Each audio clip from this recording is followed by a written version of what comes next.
Let me show you a few different methods to add page numbers. Go up in the ribbon to where you see the Insert tab, head over to the right to the header and footer section. You're going to click on page numbers.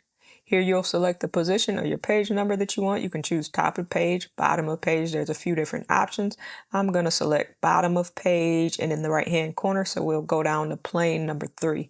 Click on that and voila, page 1, page 2, page 3, so we're good to go on that. And if that's all you want to do, you would close header and footer and you're good to go.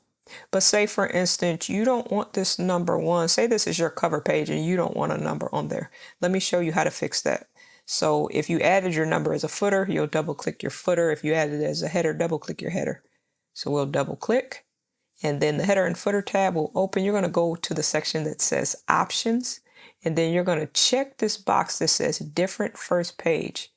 Check it there and you see in our first page header section that number disappeared. If your number doesn't disappear, you can delete it manually.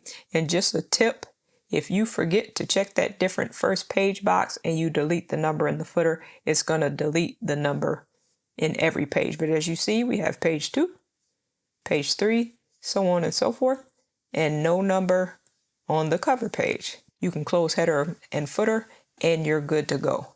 But another thing is maybe you don't want your second page to start with a number 2, but you want that to be your quote unquote true first page. Once again, we can head over in the header and footer tab and we'll go back to page number and then we'll drop down to format page numbers. And then you see number format at the top. At the bottom, you see page numbering.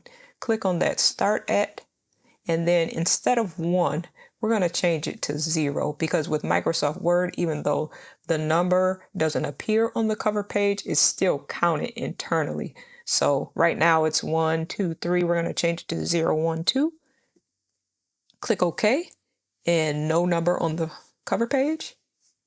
And now we have 1, 2, so on and so forth. Another thing that you can do, we'll go back to the page number and down to format page numbers.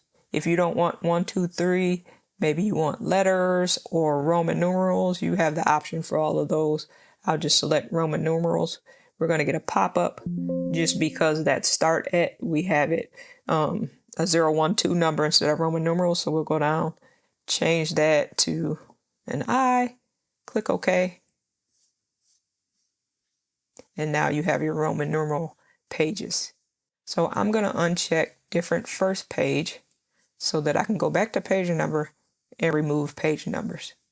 That'll remove all the page numbers. If you don't uncheck that first, you'll run into some quirky issues. So now we are going to close header and footers.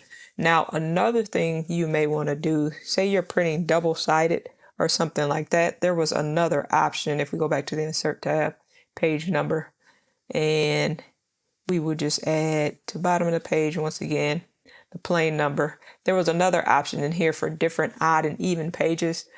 A case that you may want to use that, I was saying, is if you're printing something double-sided and say it has a seam in that first page, you have the 1 in the corner, and when you go to flip the page, you don't want the number 2 in the right corner because it'll be in the seam. You may want to use different odd and even pages, so you can check that. But first, let me go back to page number, and then we're going to format page numbers. Let's switch this back to numbers, and then we'll hit OK. And then we're going to check different odd and even pages. Now you see we have on the first page, odd page footer. Then we have even page header, even page footer, so on and so forth. So we have a number 1 in the odd page footer. So let's go down to the even page footer and we'll click inside of there. Now, what you do not want to do is manually enter a number because that will mess you all the way up. So let's go up to the header and footer tab. We're going to click on page number and you want to go down to current position. And then under simple, you'll just add plain number. And it added a number 2. We'll close header and footer. Go back to the top. You see you have the 1, the 2, the 3, and the 4, and it's alternating pages. So that's pretty much it for page numbers.